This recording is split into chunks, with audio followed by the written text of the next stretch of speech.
So guys तपाईलाई स्वागत छ एउटा फेरि नयाँ भिडियोमा। आजको यो भिडियो के हो भन्ने कुरा तपाईले थम्बनेल हेरेर बुझिसक्नुभयो होला। साथीहरु, इन्कमिङ कल आउनुभन्दा अगाडि तपाईले यो तीनटा ट्रिक युज गर्नुभयो भने तपाईका साथीभाइहरु छक्कै पर्नेछन्। हो साथीहरु, म आज तपाईलाई एउटा यस्तो इन्कमिङ कलको बारेमा तीनटा ट्रिक बताउनेवाला छु जुन तपाईको मोबाइललाई परफेक्ट बनाउनुको सँगसँगै एट्र्याक्टिभ पनि बनाउनेछ। साथीहरु, आजको यो भिडियो तपाई पनि बुझ्न चाहनुहुन्छ भने भिडियोलाई लास्टसम्म हेर्नु होला। तपाईं च्यानलमा पहिलोचोटि हुनुहुन्छ भने च्यानललाई सब्स्क्राइब गरिदिनु होला। अब साथीहरु, कुनै पनि ढिला नगरिकन लेट गेट स्टार्ट। सर्वप्रथम मैले एउटा एप्स यहाँ ओपन गर्न लागिरहेको छु जसको नाम हो, यहाँनिर तपाईँ देख्न सक्नुहुन्छ, वानी। साथीहरु, यो वानी एप्स कहाँबाट डाउनलोड गर्ने, कसरी डाउनलोड गर्ने भन्ने कुरो म भिडियोको लास्टमा बताउने छु। तर त्योभन्दा अगाडि यसमा के हामीले महत्त्वपूर्ण सेटिङहरू गर्नुपर्ने हुन्छ, जसको लागि म तपाईलाई एकछिन यो भिडियोबाट म ओपन गरेर देखाउन गइरहेको छु। सिम्पली तपाईँ पनि यसलाई जान्न चाहनुहुन्छ भने लास्टसम्म हेर्नुहोस्। सिम्पल म यसलाई ओपन गर्न गइरहेको छु। साथीहरु, त्यसपछि हामीले यहाँनिर चाहिँ यस्तो खालको इन्टरफेस खोल्छ। तपाईँ नेक्स्ट गर्दै पनि जान सक्नुहुन्छ, डाइरेक्ट स्किप पनि गर्न सक्नुहुन्छ। त्यसपछि तपाईँले चाहिँ यहाँनिर स्टार्ट भनेको चाहिँ स्टार्ट बटनमा टच गर्नुहोस्। स्टार्ट बटनमा टच गरिसकेपछि यहाँनिर चाहिँ तपाईँले वानीमा सिलेक्ट गरेर सेट एज डिफल्ट गरिदिनुहोस्। सेट एज डिफल्ट गरिदिइसकेपछि सिम्पल तपाईँको एप्स यसरी खुल्नेछ। फेरि एकचोटि स्क्रिनमा टच गर्नुहोस् र यसलाई चाहिँ डिस्प्ले ओभर अदर एप्समा अन गरेर यसलाई अलाउ गरिदिनुहोस्। सिम्पल यति गरिसकेपछि हाम्रो काम मोटामोटी यहाँ अब हुन आइरहेछ। त्यसपछि सुरुको एउटा सेटिङ छ जुन चाहिँ एन्सर। साथीहरु, हामीले यसमा चाहिँ के सेट गर्नुपर्छ भने जस्तो कसैले हामीले कल गर्दाखेरि हामीले त्यसलाई के भन्दाखेरि चाहिँ त्यो कल रिसिभ गर्ने, त्यो चाहिँ यहाँनिर चाहिँ हामीले भोइस ओभर गर्नुपर्ने हुन्छ अथवा भोइस हामीले राख्नुपर्ने हुन्छ। म चाहिँ सिम्पल यसमा एक्सेप्ट भन्ने चाहिँ भोइस राख्न गइरहेको छु। म सिम्पल तपाईँलाई यहाँनिर यसमा टच गर्नुहोस्। टच भन्छ प्रिपेयर भने चाहिँ एकछिन होल्ड गर्नुहोस्। त्यसपछि एक्सेप्ट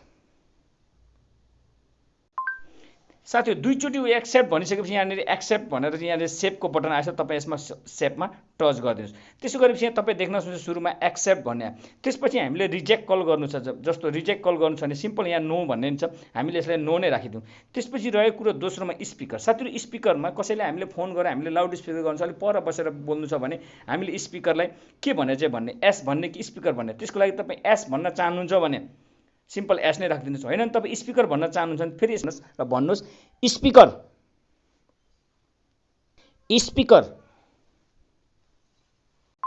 सिम्पल यो पनि स्पिकर भनेर चाहिँ आइसकेपछि तपाईँ यसलाई पनि सेभ गरिदिनुहोस्। त्यसपछि अलिक तल आउनुहोस्। तपाईँ अटो रिप्लाई पनि दिन सक्नुहुन्छ, साइलेन्ट पनि गर्न सक्नुहुन्छ। कसैको कल आयो भने तपाईँले त्यसलाई साइलेन्ट भनिदिनुहोस्। जस्तो तपाईँलाई झर्को लाग्यो, बोर लाग्यो, उसँग बोल्न मन छैन भने तपाईँले साइलेन्ट भनेर त्यसलाई साइलेन्ट पनि राख्न सक्नुहुन्छ। कसैको कल चाहिँ अलिकति हेरेसमेन्ट खालको छ, तपाईँ त्यसलाई ब्लक गर्न चाहनुहुन्छ भने त्यो कललाई सिधै यसरी ब्लक गर्न सक्नुहुन्छ। र सिम्पल अर्को तरिका छ, कसैले हामीलाई फोन गर्यो भने उसको कलर नेम कसरी बताउने, होइन त्यसको नाम यो फल्नाले फोन गर्यो भनेर देखाउनको लागि सिम्पल तपाईँ यो थ्री डटमा जानुहोस्। यो थ्री डटमा गइसकेपछि सिम्पल तपाईँ सेटिङमा आउनुहोस्। सेटिङमा आइसकेपछि कलर नेम भन्ने अफ हुन्छ साथीहरु, यसलाई तपाईँ अन गरिदिनुहोस्। यति गर्ने हो भने तपाईँलाई चाहिँ जसले फोन गर्छ त्यो व्यक्तिले तपाईँलाई फोन गर्दाखेरि यहाँनिर उसको नाम पनि उसले अटोमेटिक मोबाइलले रिड गर्नेछ। सिम्पल म तपाईँलाई अब उदाहरणको लागि म एउटा कल गरेर देखाउन गइरहेको छु। होइन सिम्पल म यहाँनिर कल गर्न गइरहेको छु। केही समय होल्ड गर्नुहोस्। Ajay calling. Accept.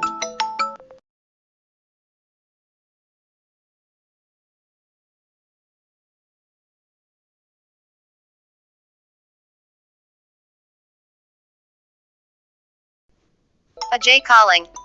No.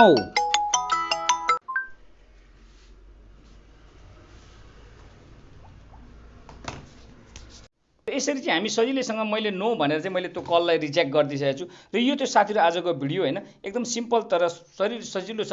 हामी कतै बिजी भइरहेको बेला हामीले कसैले फोन गर्यो भने चाहिँ सट्ट हामी त्यसमा गएर चाहिँ यसो उसले नाम पनि रिड गरिहाल्छ। त्यो नाम अनुसार हामी उसलाई एक्सेप्ट पनि गर्न सक्छौँ, नो पनि गर्न सक्छौँ, स्पिकरमा पनि लगाउन सक्छौँ। होइन त्यसलाई हामीले साइलेन्ट पनि बनाउन सक्छौँ। यो थियो एउटा सिम्पल भिडियो। अब यो एप्स हामीले कहाँबाट चाहिँ डाउनलोड गर्ने, सिम्पल म तपाईँलाई चाहिँ यहाँनिर आइरहेको छु। तपाईँ चाहिँ अब प्ले स्टोर ओपन गर्नुहोस् त त्यहाँ तपाईँले यो नाम सर्च गर्नुहोस्, वानी यो personal voice assistant call answer. तपाईँले यो एप्स प्ले स्टोरमा सजिलै पाउनुहुन्छ। साथीहरु, यो एप्स तपाईँले चाहिँ डाउनलोड गर्नुहोस्। डाउनलोड गरिसकेपछि सिम्पल तपाईँले चाहिँ त्यो मैले भने जस्तो सेटिङ गर्नुभयो भने यो कललाई तपाईँ एकदम मजाले चाहिँ काम गर्न सक्नुहुन्छ। र तपाईँका साथीहरुमा आज यो तपाईँले देखाउनु भयो भने छक्कै पनि पर्छ। र यो त्यो साथीहरु आजको सिम्पल भिडियो होइन।